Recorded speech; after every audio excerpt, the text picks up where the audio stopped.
शुरुआत करते इस वक्त की बड़ी खबर से। आईएमए और फार्मा कंपनियों के बीच बाबा रामदेव के 25 सवाल सामने आए हैं। बाबा रामदेव ने पूछा है, कई बीमारियों का एलोपैथी में पक्का इलाज नहीं है, दवाओं के साइड इफेक्ट भी हैं। इस पर एलोपैथी के डॉक्टर्स का क्या कहना है? दवाओं के साइड इफेक्ट्स पर बाबा रामदेव के सवाल सामने आए हैं। एलोपैथी डॉक्टर्स को बीमारी नहीं होनी चाहिए अगर एलोपैथी सर्वशक्तिमान है।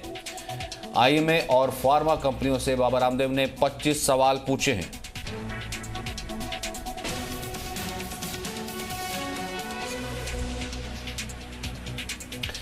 योग गुरु बाबा रामदेव ने इंडियन मेडिकल एसोसिएशन और अंग्रेजी फार्मा कंपनियों से 25 सवाल पूछे हैं, जिसमें उन्होंने कहा है कि ये सवाल माफीनामे के ठीक बाद सामने आए हैं कि ऐसी बीमारियों का जिक्र किया गया है जिसके कोई स्थायी समाधान एलोपैथी में है नहीं, तो क्या इस मेडिकल साइंस के खिलाफ बाबा रामदेव का इसे मोर्चा माना चाहिए?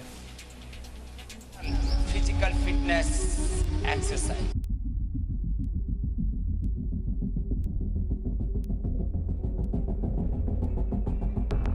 ऑल्टरनेटिव जो ब्रीदिंग है, ये तो कोरोना से लेकर के सब प्रकार के सांसों के संकट का सबसे बड़ा समाधान है। योग और आयुर्वेद की पिच पर शानदार पारी खेल रहे बाबा रामदेव ने इंडियन मेडिकल एसोसिएशन और फार्मा कंपनियों के नाम खुला खत लिख डाला है।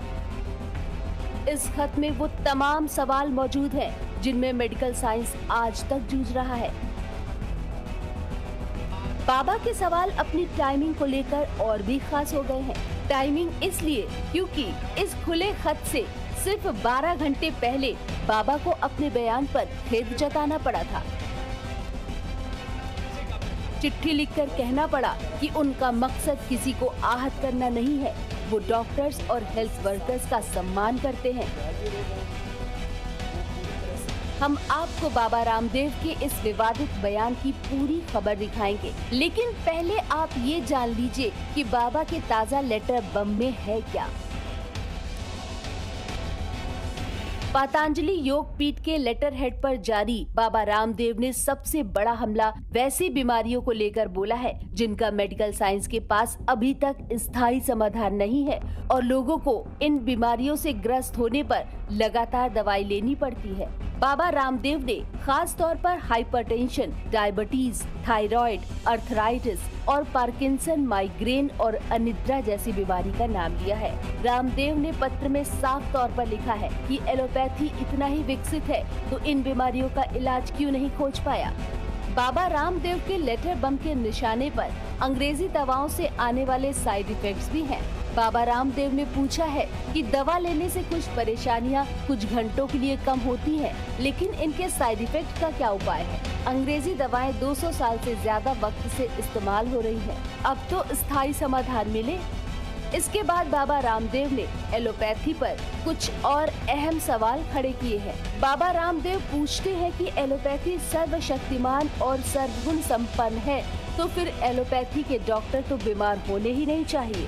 इतना ही नहीं, बाबा को इस सवाल का भी जवाब चाहिए कि अगर एलोपैथी और आयुर्वेद के आपस में झगड़े खत्म होने की फार्मा इंडस्ट्री के पास कोई दवाई है तो बताए। और तो और बाबा पूछते हैं कि इंसान बहुत हिंसक, क्रूर और हैवानियत कर रहा है, उसको इंसान बनाने वाली एलोपैथी में कोई दवाई बताएं। स्वास्थ्य मंत्री डॉक्टर हर्षवर्धन को चिट्ठी लिखने के बाद लगा था कि बाबा रामदेव के बयान से उठा विवाद थम जाएगा, लेकिन योग गुरु के ताज़ा 25 सवाल वाले ट्वीट से मामला फिर गर्माता दिख रहा है। ब्यूरो रिपोर्ट, जी मीडिया।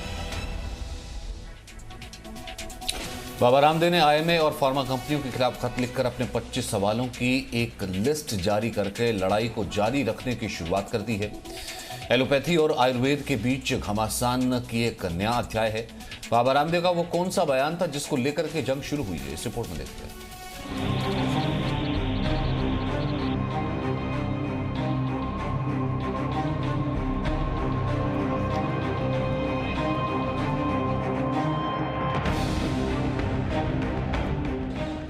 कोरोना महामारी में सरकार और विपक्ष के बीच कई विवाद पहले से ही चल रहे हैं, लेकिन इस बीमारी के इलाज को लेकर अब बाबा रामदेव ने एलोपैथी और आयुर्वेद को आमने सामने लाने का काम कर दिया है।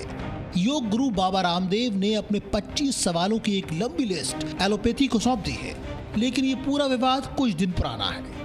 दरअसल एक टीवी प्रोग्राम में बाबा रामदेव ने एक व्हाट्सएप मैसेज को पढ़ते हुए ये दावा कर दिया था कि कोरोना संक्रमित ज्यादातर मरीजों की मौत एलोपैथी की दवा खाने की वजह से हुई। बाबा ने कहा था कि एलोपैथी डॉक्टर खुद ही मौत के मुंह में जा रहे हैं। उनके इसी बयान को लेकर एलोपैथी डॉक्टरों ने कड़ी आपत्ति जताई थी। इंडियन मेडिकल एसोसिएशन ने स्वास्थ्य मंत्री से बाबा रामदेव पर मुकदमा चलाने की मांग तक कर दी थी। केंद्रीय स्वास्थ्य मंत्री डॉक्टर हर्षवर्धन ने भी चिट्ठी लिखकर बाबा रामदेव से कहा कि वो अपना बयान वापस लें। एलोपैथी से जुड़े हेल्थ वर्कर्स और डॉक्टर्स बहुत मेहनत से कोरोना मरीजों की जान बचा रहे हैं। आपके बयान से कोरोना के खिलाफ चल रही लड़ाई कमजोर पड़ सकती है। उम्मीद है कि आप अपने बयान को वापस लेंगे। इस टिप्पणी को लेकर विवाद इतना बढ़ गया कि योग गुरु बाबा रामदेव को अपना बयान वापस लेना पड़ा। बाबा रामदेव ने ट्वीट कर लिखा, माननीय श्री डॉक्टर हर्षवर्धन जी, आपका पत्र प्राप्त हुआ। उसके संदर्भ में चिकित्सा पद्धतियों के संघर्ष के इस पूरे विवाद को खेदपूर्वक विराम देते हुए मैं अपना वक्तव्य वापस लेता हूँ। इस मामले से संबंधित एक पत्र बाबा रामदेव ने केंद्रीय स्वास्थ्य मंत्री डॉक्टर हर्षवर्धन को भी लिखा, जिसपे उन्होंने कहा कि हम आधुनिक चिकित्सा विज्ञान तथा एलोपैथी के विरोधी नहीं हैं। हम ये मानते हैं कि जीवन रक्षा प्रणाली और शैल्य चिकित्सा विज्ञान में एलोपैथी ने बहुत प्रगति की है और मानवता की सेवा की है। मेरा जो वक्तव्य कोट किया गया है वो एक कार्यकर्ता बैठक का वक्तव्य है, जिसमें मैंने आए हुए व्हाट्सएप मैसेज को पढ़कर सुनाया था। उससे अगर किसी की भावनाएं आहत हुई हो तो मुझे खेद है। हालांकि बाबा रामदेव की इस चिट्ठी के बाद केंद्रीय स्वास्थ्य मंत्री डॉक्टर हर्षवर्धन ने बाबा रामदेव के फैसले की सराहना की है। लेकिन कोरोना महामारी के दौर में लोगों के मन में एक सवाल तो जरूर उठने लगा है, आखिर महामारी के लिए सटीक इलाज कौन सा है और आने वाले समय में वो कौन से इलाज की तरफ जाए। Bureau report, ji media. Presenting B News app, available on Google Play and App Store. Download it now.